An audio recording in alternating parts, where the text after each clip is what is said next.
tempat keluarnya huruf yang suara pengucapannya terhenti atau tertahan pada titik tertentu atau tidak tertentu. Bu langsung hafal. Tempat tertahannya, tempat keluarnya huruf yang suara pengucapannya terhenti atau tertahan pada titik tertentu atau tidak tentu. Oke. Ulang bareng-bareng. Tempat keluarnya makhraj adalah tempat keluarnya huruf yang suara pengucapannya terhenti atau tertahan pada titik tertentu atau tidak tertentu. Apa kena coba sambil bayangin. Tempat keluarnya huruf suara pengucapannya terhenti pada titik tertentu atau tidak tertentu. Oke, Diman paham kan? Ini secara istilah loh. Diman paham. Maka caranya sekarang gimana biar lebih paham orang? Maka yang tidak dipahami orang itu yang di sini. Yang mana yang disebut dengan titik tertentu suara itu? Suara yang tertahan atau terhenti pada titik tertentu atau tidak tentu. Paham ya maksudnya? Nah, lamun kau bongkar sekarang ini baru nanti paham. Yang dimaksud titik tertentu adalah yaitu makhraj muhaqqaq. Masih dengan hal lagi. Iya. Makhraj muqaddar.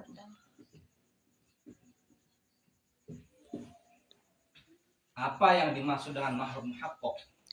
Muhaqqaq yang jelas ke tempat keluarnya ke atau simbe muqaddar yang Yang dimaksud dengan makhraj muhaqqaq adalah al-jawfi. Makhraj yang memiliki sandaran tempat. Yang memiliki sandaran tempat. Atau dia punya tempat-tempat tertentu sehingga suara itu jelas di mana letaknya. Imbe termasuk yang mana dia? Yaitu al-hal, lisan, syafatain, dan khayshum. Imbe maksudnya jelas tempatnya. Al-halqi ini kan jelas dia di tenggorokan. Lisan, syafatain, khayshum. Ini namanya makhraj tertentu. Tapi kira-kira kalau kita sebutkan sekarang hanya tenggorokan saja masih umum nggak? Iya. Masih umum. Maka makhraj yang ini disebut makhraj am. Masih ingat? Makhraj ammah atau makhraj am atau umum. Umum masih. Biru perdian makhraj ini. Tapi nanti dari alur ini barulah kita mudah untuk membeang kunta mencapai huruf yang baik. Ulang. Suara yang terhenti atau tertahan pada titik tertentu atau tidak tentu. Yang dimaksud adalah titik tertentu yaitu huruf atau makhraj muhaqqaq.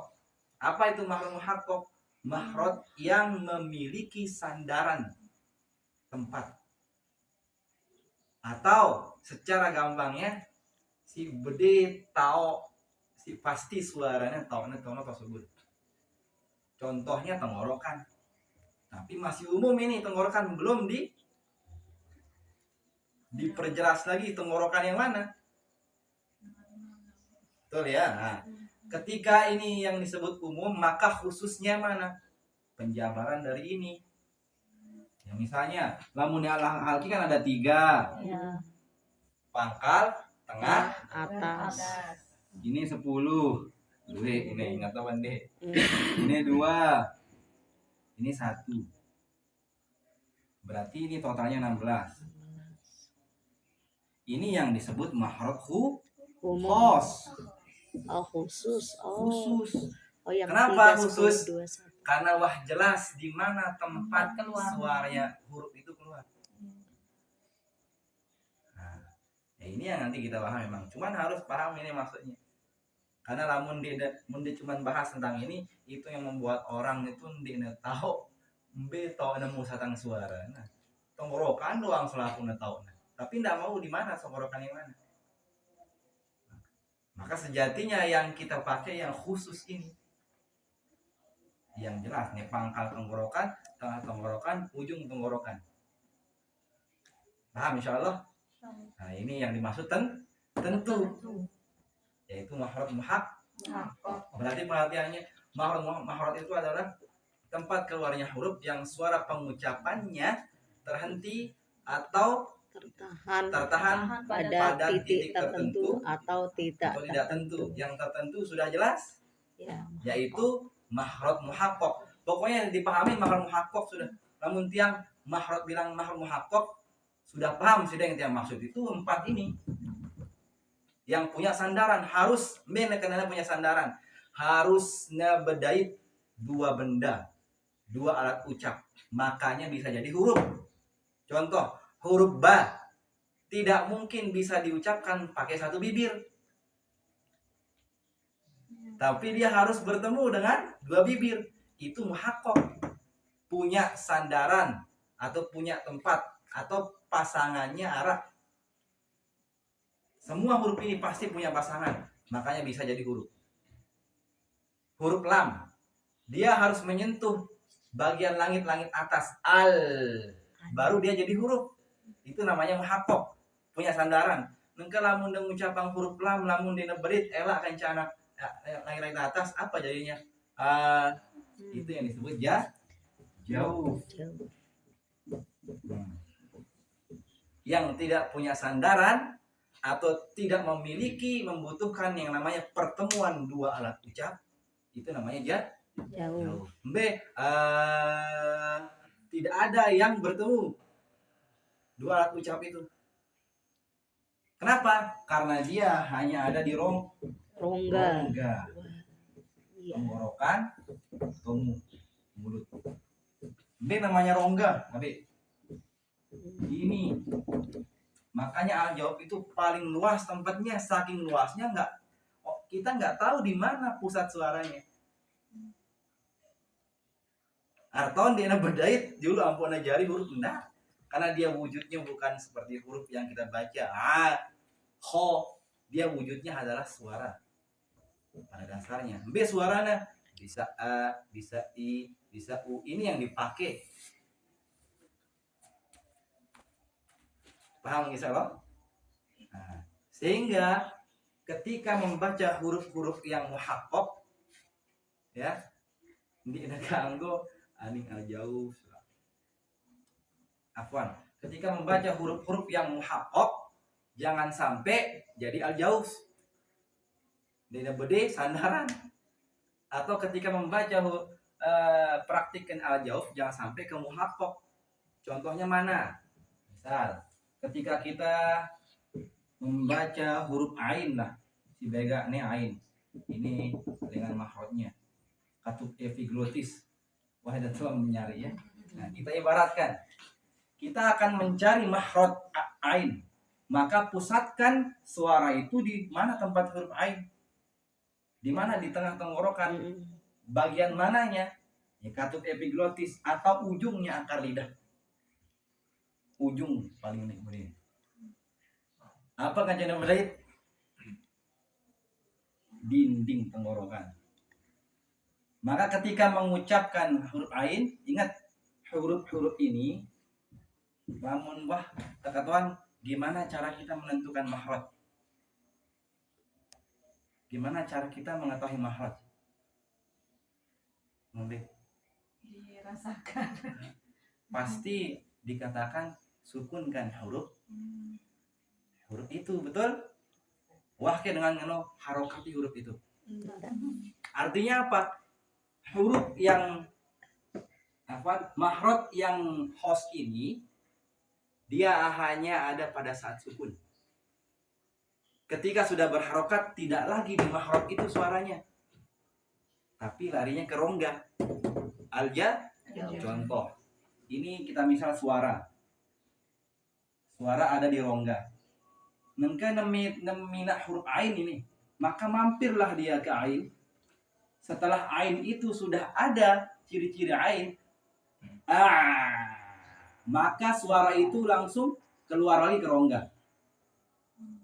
Atau dendek malik dan berdait pertemuan ain itu mahrotnya lepas langsung pertemuan itu. Kemana ngelepasnya? Langsung ke rongga, yaitu kalja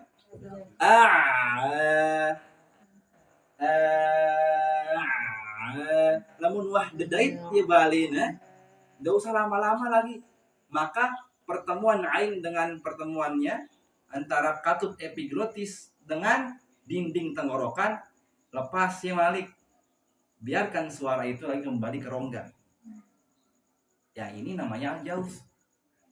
Ini prosesnya cara ente mengucapkan huruf. Sehingga apa? Suara itu tetap akan keluar dari mulut. Hati-hati ain ini kumbena po girang hidung dengan, karena sangat dekat dengan menuju rongga hidung. Hati-hati, maka ketika sudah ketemu tahan nih suaranya. Rasa angin dah sampai dah taekang ani rongga hidung. Gimana cara merasakan? Rasakan sudah. Keluar enggak? Apakah yang didengar hanya huruf ain sampai akhir? Enggak. Kenapa? Karena semua huruf itu pada dasarnya pasti dia akan melewati sukun. Dan sukun itulah letak mahrot muhak. Kalau sudah berharokat, ini. Ingat, ketika huruf sudah berharokat, jangan lagi mahrotnya masih tetap di atas pertemuannya. Dia ini berdait doang. Lepas dia. Atau suara itu jangan sampai tetap di sana, tapi harus kerongga.